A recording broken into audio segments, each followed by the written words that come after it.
Hills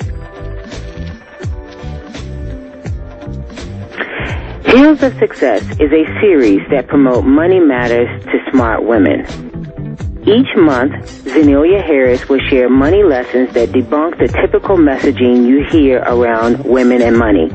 So if you want to gain valuable money tips wrapped around professional advice to help you navigate your personal money and professional journey, tune in to Hills of Success. Hello, I am Zenelia Harris, and I welcome you to the Hills of Success Finance and Stilettos podcast series. I'm Zenelia Harris, author of the book Finance and Stilettos, Money Matters to the Well-Heeled Woman, certified financial planner, former member of the CNBC Financial Advisor Council, and president of Harris & Harris Wealth Management Group, a firm focused on the financial success of professional women who are going through various life transitions such as job change, marriage, widowhood, or retirement.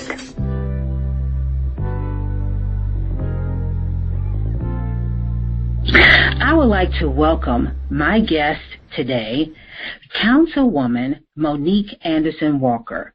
She is the first African-American woman to be elected to Prince George's County Council, District 8 in Maryland. She's committed to promoting, preserving, and protecting her community. Councilwoman Anderson-Walker's priorities include initiatives that will directly impact seniors and veterans, public safety, education, workforce, transportation, and economic development. She has been making bold and transformative strides to improving the quality of life for women, students, seniors, and veterans. Some of her initiatives are Driving It Home, which aims to change the driving culture in Prince George's County. The Wow Factor, Women of Wellness, a platform that takes a holistic look at women's physical and mental health. Reducing domestic violence by promoting awareness and eradicating abusive behavior. And highlighting the community of caregivers and grandparents who are caring for the elderly and raising their future generations. Councilmember Anderson-Walker holds a master's degree in real estate development from Johns Hopkins University, a master's degree in political science from Howard University, and a bachelor's degree in international studies from Emory University. She is a lifelong Prince George's County resident and has raised her 3 children in the community. She has established her commercial real estate brokerage firm, Fleur de Lis, LLC, headquartered in National Harbor, Maryland. She is active in the community and is a member of the Prince George's County chapter of the Links Incorporated, the Community Foundation in Prince George's County, and St. Anne's Center for Youth, Families, and Children. Let's welcome my guest, Councilmember Monique Anderson-Walker. I want to start off our conversation by saying congratulations on being elected as the first woman for Prince George's County Council District 8. Thank you so much. I appreciate it, Zenelia. You're welcome. You're welcome. So let's start the conversation with why did you decide it was important for you to run for public office? You know, I'm born and raised right here in District 8. I grew up literally in Temple Hills, Oxon Hill, and Fort Washington, Maryland. I'm a business owner here locally in District 8, and I have 3 children, all of whom are married, and my parents still live here. So I've been here literally all my life. So for me, it was making sure that some of the concerns I had were addressed. And after kind of waiting to see how they would be addressed and not being satisfied, I decided that it made sense for me to run and focus on really bringing wealth into our community. And, you know, I believe everything is, there's health in everything. Of course, your health is your wealth. Mm-hmm. Totally agree. Also, when we're looking at the information that we get, you know, I look at wealth as what you pass down, and our affluence is what we can afford to pay. So we're a very affluent county. where we spend a lot of money, but the wealth is what you pass down. And that health, that financial health, that your mental health, your physical health, your health and education, I believe all of those things are things to be a part of the wealth that's passed down. And so that's why I decided to run. Very good things to focus on, and I totally agree with you that a lot of times when we think of wealth, so in one regards we think of it from a financial perspective, but actually we need to think about it in all aspects of who we are and what we're comprised of. So it's the legacy that we pass on is the stories that we pass on, sharing about how to live the best life that you can to our family and our children. So I told holistically and not just from one lens. Right. Definitely. So can you share with me what you feel as part of your professional background that has prepared you for being a political representative for Prince George's County? It's interesting because I don't really view myself as political. I view myself as a servant. And I think that is probably what made me feel compelled, not anything politically. Now, my background in education, undergrad at Emory University, I studied international studies, foreign affairs, and then got a master's from Howard University, Bison, in political science, and then got a second master's in real estate development from Johns Hopkins University. So I think every little thing that I've studied and how I have worked within the community as a philanthropist, all of those things come together to give me a vision as to what the needs are within the community, and then from there to serve the best that I can. What we're seeing in our community is really economic development as being first and foremost, but from the sense of building a community in that. So there should be three components to any time we look at economic development, and that should be not just bringing business into the area, but having that business come together with the community and having some philanthropic component to it as well. So those three things should always be a part of how we look at economic development, so that the whole community is better. It's not just an entity coming here benefiting from our resources and taking them outside of this jurisdiction, but making sure that this whole area grows as a result of their being here. Yes, I love that. So why would you say that, or what would you say was, through all of the things that you've done in your life, what has been your biggest life lesson? Wow, that's a big one to unpack. The biggest life lesson, I'm not sure, but I'll say this. With regard to how I look at money, the biggest life lessons probably came in times of hardship, because it's really through your challenges that you figure out where you're going wrong and where you need to take corrective action. And that could be in any aspect of life, truth be told, but since we're talking about money, I think certainly that. We're in a situation where a year ago we were looking at the furlough and the great impact that the furlough had on our communities, where a large percentage of people living in surrounding districts around Washington, D.C. work for the federal government. So many were impacted because of that. It was at that time that I remember speaking to groups and saying, look, it's great to have a job because you do need that, but you also need a side hustle. Your side hustle is where your passion really is and where you really want to grow that if you can. And that allows you to look at getting multiple streams of income as opposed to relying on just that one. That evidence has shown from sequestration and furlough, and even if you're looking at our situation currently, during this COVID-19 coronavirus,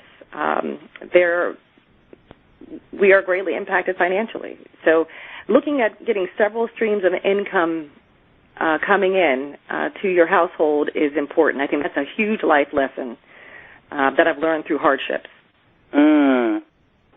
Wow, yeah, that is such a great tip to share, because I think the more that our lives evolve and we learn through different things, we've heard this a lot about having multiple streams of income and how that can save you or protect your family financially during times of uncertainty with one aspect of your life that may be bringing in income.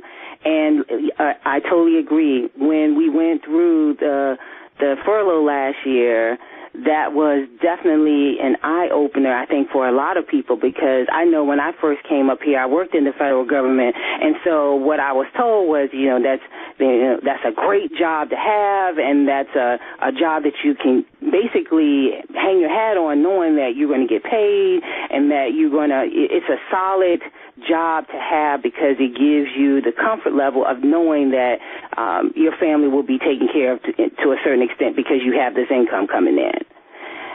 And I like your idea of the fact that, figuring out how to monetize your side hustles, whatever they are, figuring out how to use those as a way to supplement your household income is very, very powerful.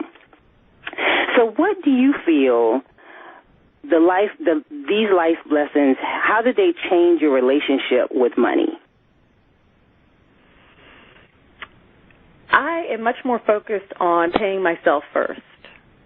At almost 50, I'll be 50 next year, I have gone through various cycles in our economy. And when I look at what's been a saving grace, and that is paying myself first. So if in a position you can pay, if you're an independent business owner, pay your STEP. Maximize what you can in your STEP. And if you are working for an entity that allows you to maximize, and if they match, then you maximize. Maximize what you can for your investments. Do that now so that you're prepared and you can relax a little bit in your later life. That has been a tremendous lesson. That's something that I really do focus on. And the truth is, I learned that from my parents. My mom, I remember when I was very young, she said, you always save, always put into your IRA. When I first got my first job, always, maximize. And many times we're just so wanting to be flashy that we invest in all things, like cars, which are depreciating assets. Of course, you need a reliable car, perhaps, but, be reasonable in how you look at spending so that you're in a better position later in life. What I try to teach my children now is don't think in the immediate, what I want now. Think futuristically so you can start preparing yourself and you can be at ease. There are too many stressed out people at this point and in their 70s and 80s because of maybe decisions that were made when they were younger. So you never know what's going to happen in life, but you try to control what you can. I think paying yourself first is very important, especially for women. We typically end up alone because we outlive our spouses if we're even married. Many of us are divorced by the time we're in our 70s. So it's important to make sure that you do plan for yourself. Mm-hmm. So it sounds like you mentioned your parents, and specifically your mom, and I would say that sometimes the influence of our family is truly huge in our relationship with money. So can you expound on the relationship that you had with both your parents in regards to how that impacted your viewpoint on money? Sure. My dad grew up in the projects of Pittsburgh, and my mom grew up in New Orleans. Her father had a 4th grade education. Her mother may have had an 8th or 9th grade education, but they grew up in the Depression era. So they were her parents, that is, my grandparents. And so they started working when they were young. My father lost his father when he was 4 years old, so his mother raised 7 children on her own in the projects of Pittsburgh. And this is very, very, very, I think, instructive to the way I think. Because they both in the Depression era, coming out of that, my dad, born in the 40s, both of my parents born in the 40s, they grew up in a very conservative way. My father, because he grew up having to share and having to really figure out how to maximize very little, he grew up in a way that really shaped how he led our household. Very conservative. We did not overspend. He's very thrifty, even today at nearly 80. My mother grew up with parents who did not have a lot of education but worked very hard and amassed a lot. My grandfather owned apartment buildings and duplexes. They invested in property. And, it's just very interesting how you don't have to have multiple degrees to benefit from good sense and investing in the right way. My mother's one of 11 children, the majority of whom went to college.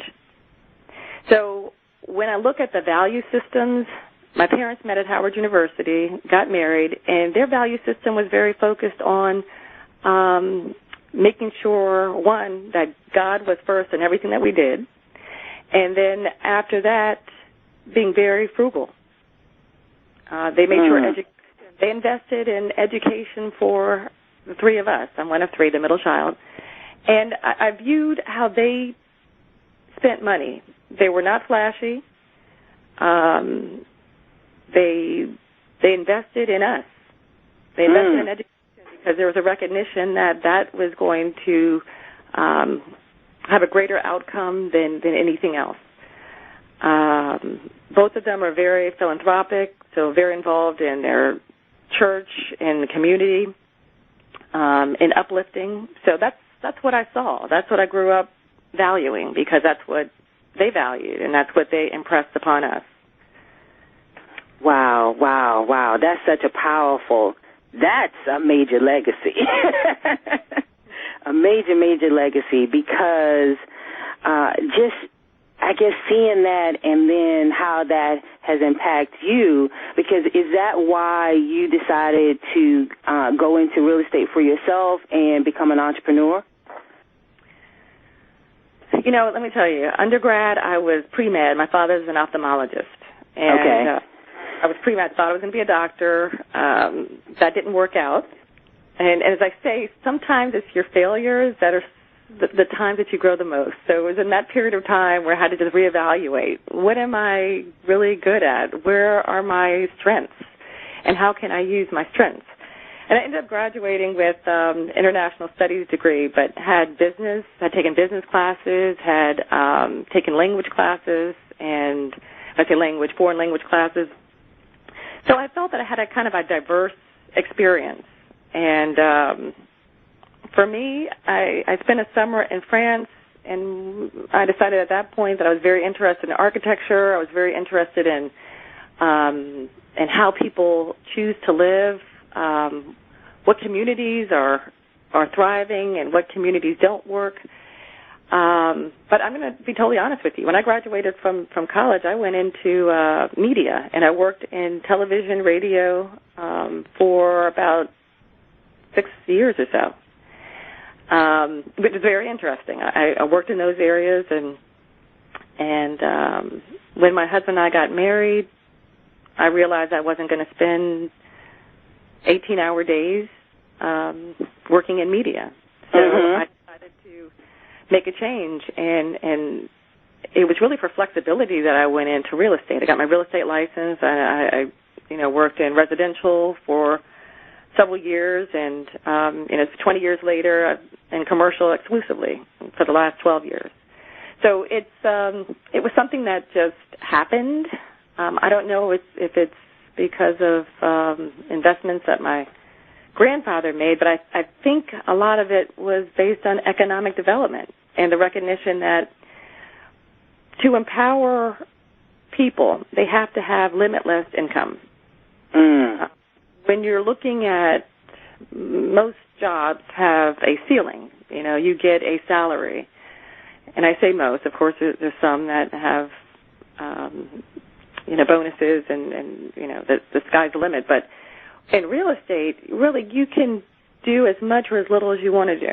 And you can control the ceiling. Truly.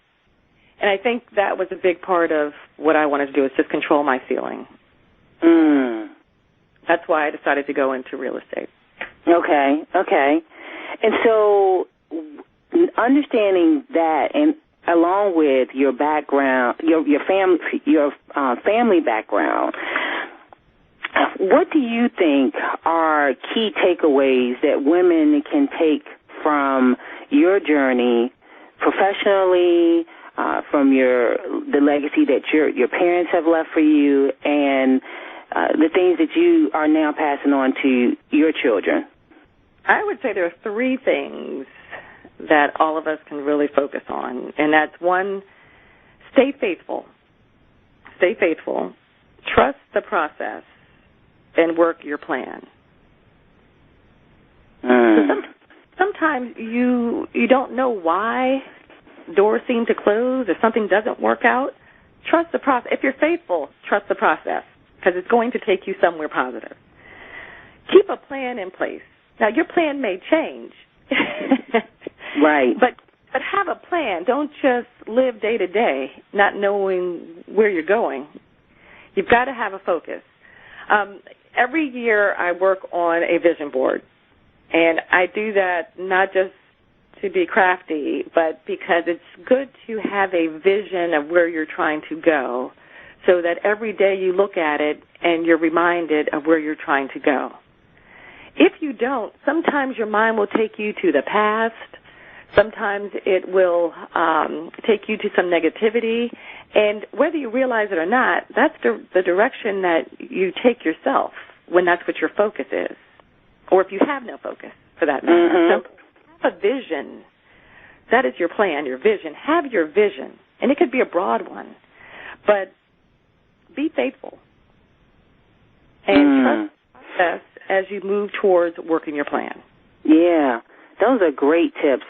Being faithful, and then trusting that with your faith that this process is going to work out according to the plans that you were given.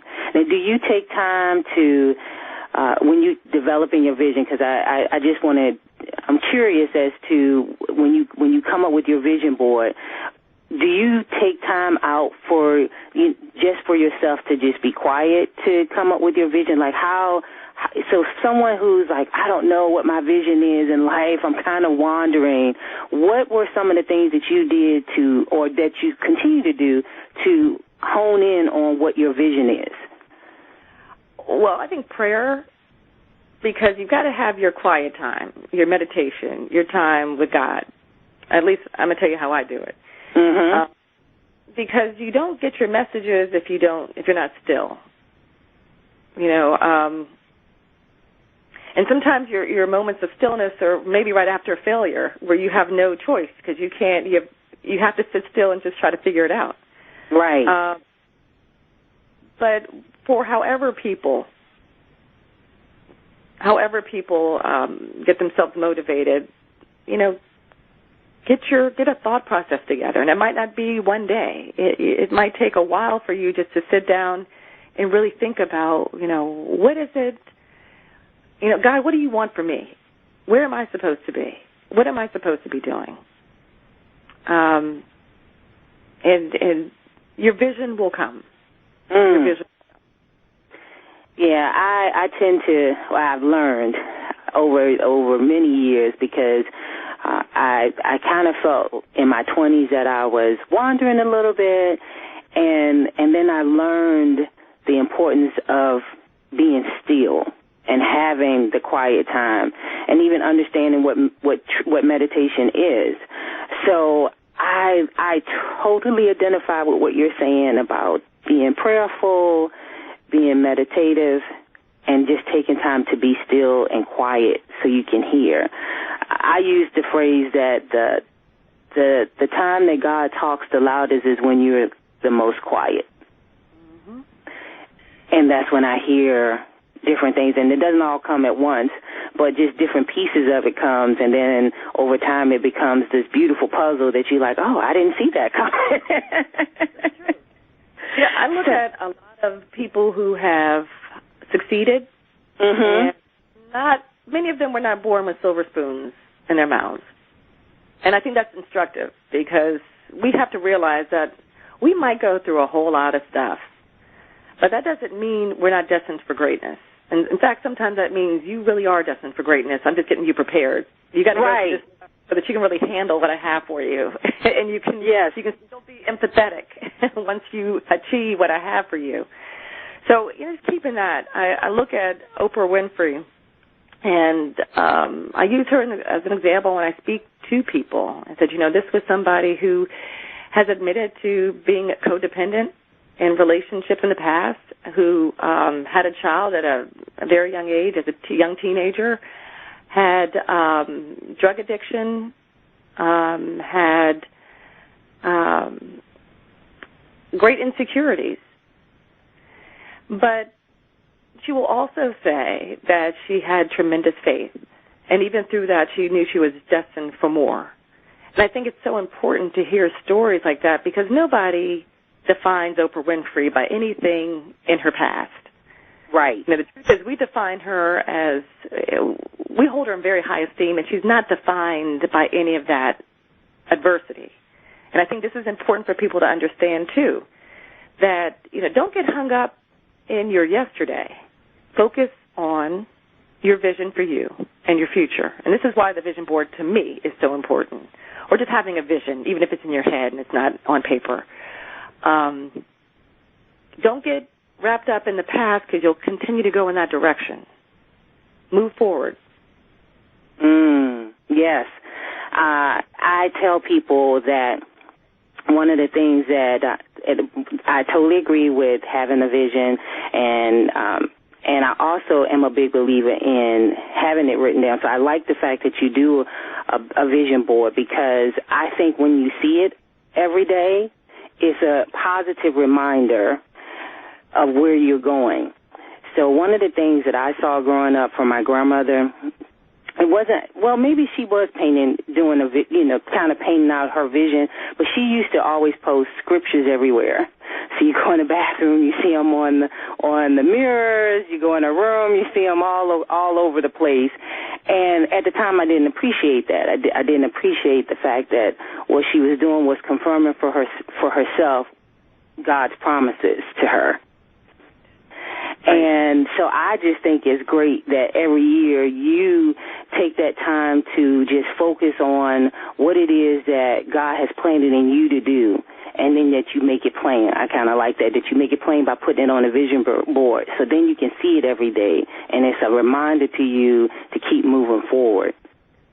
And that the other thing that you said that was really, really key to me was no one remembers us because of the things that we did, that we didn't do, or our past failures. Well, sometimes I think they can, but I think when you look at the whole totality of your life, the key things that people remember are probably the key achievements that you made, or what you've done for the community, or how you helped your family, and the way that you made them feel because of your willingness to give and support, and to be a vessel that can be used to help others to succeed.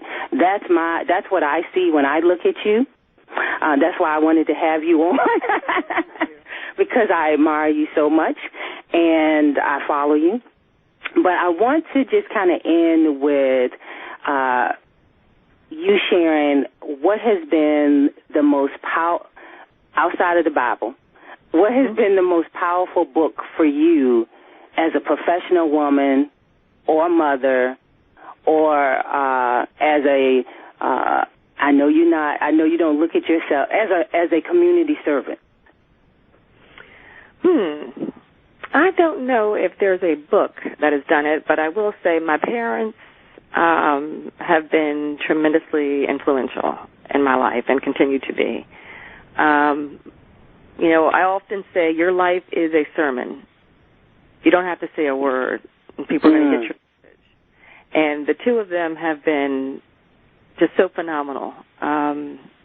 Certainly great parents. They've been married over 50 years. They've gone through a lot. I look at how they grew up. And I just explained my dad grew up in the projects of Pittsburgh, and he went through a lot. And he's a physician, and has been give back. Part of what he always states he does is missionary work in his office. But it gives him an opportunity to be a missionary. And my mother is retired now, but was a provost at UDC, University District of Columbia, and very instrumental in working on getting equal education for the areas of STEM for women and for people of color, because she had a recognition that we weren't very prominent in those fields, and that we needed to have more of a focus on getting that. So I look at their example as being the book or the sermon that I follow, and I continue to. Let me tell you, this is the dedication to be married for over 50 years. Right. That's a lot. I mean, it's just dedication throughout everything that they do. Their loyalty to people, their support, their unconditional love. There's just, I could go on, but I think that's the sermon of life that I think I look at the most as giving me direction, without question.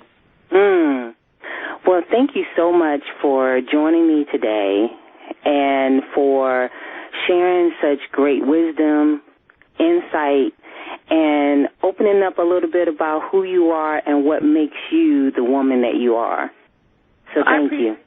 I appreciate you. And, when I met you years ago, I was impressed and continue to learn from you. I think that it's so important that women, that all of us, really get a focus on how to utilize money, not to be a prisoner of our money, but to make our money work for us, and to recognize that we are limitless in our abilities, and we need to start allowing ourselves to be fearless and take chances, and even fail to succeed, so that we can reach the heights that are meant for us.